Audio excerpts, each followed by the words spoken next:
Ask Tom on Home Show. Allison from Anderson, South Carolina, needs some painting advice. Yeah, she has a paint sandwich, Tom, and she needs your help. Okay, Allison writes, don't eat it.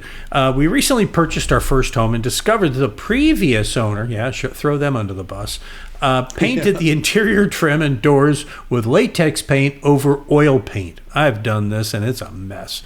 I know I have to remove the latex paint that's been put over the old oil paint. How would you recommend going about that? And after removing the latex from the trim, this is my favorite part of the question, how do I prep the old oil paint? And should I paint over with oil paint or latex again with some kind of bonding primer? What's your advice, Tom? Okay, this is the question that the part of the question I don't have.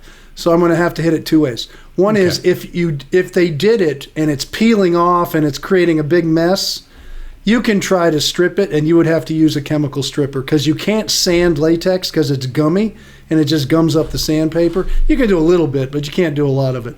So it's going to have to be stripped off with a chemical stripper, and that is going to be an enormous amount of work if it's baseboards and door casings and all this. If the latex is on good and it's smooth and you don't want to do anything but put some oil-based paint on there because you want to change the color, you want to repaint it, you want to dress it up, that's fine. What I would tell you then, that if that's the case, don't touch the latex with anything. Just wipe it with a deglosser, a chemical deglosser, which is nothing but liquid on a rag. There's one that our best buddy in the world, our professional painter, uses, Rudy from Rudy's Quality Painting. It's called Crutter, starts with a K. And he'll wipe everything down. It'll get kind of gummy, but it will not hurt the paint surface so it stays smooth. And just paint it with your oil-based paint on top and make a sandwich of oil-based, latex, and oil-based and leave it at that. Once it hardens, it'll crust over the top and it'll be hard to chip. So that's the best thing you can do. If it's so bad, and I've had it so bad in projects to where you can't strip it, because it would take too long, and to do it in place is impossible. So it's actually quicker and easier just to rip out the baseboard, rip out the door casings, do what you can with the doors. Maybe sometimes I've even replaced them with matching doors and just started from scratch and just paint it with a primer, hopefully a lacquer undercoat if you're not living in the house. If you are, a good quality primer that matches oil-based paint, and just paint it raw wood from scratch. Because trying to strip that other stuff off with a chemical stripper in place is something you'll start, you'll get all excited, you'll get halfway through, and you'll say, screw this is too much. It'll wear you down, it'll win the battle.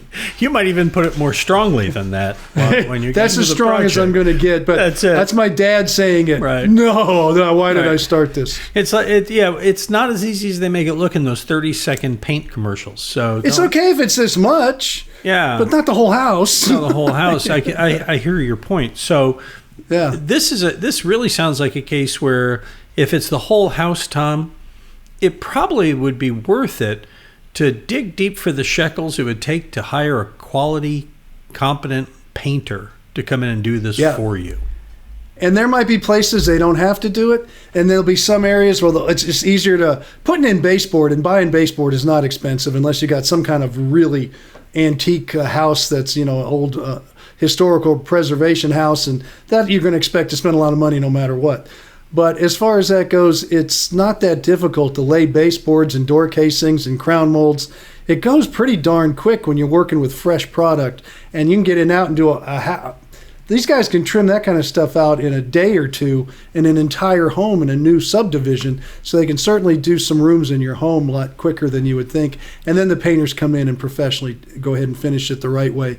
But you can start a real problem when you start doing things without knowing what you're doing and just going to the box stores, especially with paint. I'm always one saying, go to the professional paint stores, talk to them about the proper procedures, look at the spec sheets, they'll give them to you, find out what primer matches what paint, what primer goes on raw wood, what primer goes on direct to metal. They have it all figured out for you, and people skip that step and end up with a mess on their hands. Yeah, and we don't want that. That's why we want you instead to go HomeShowRadio.com, click on Ask Tom, like we did right here, like we just helped out Allison.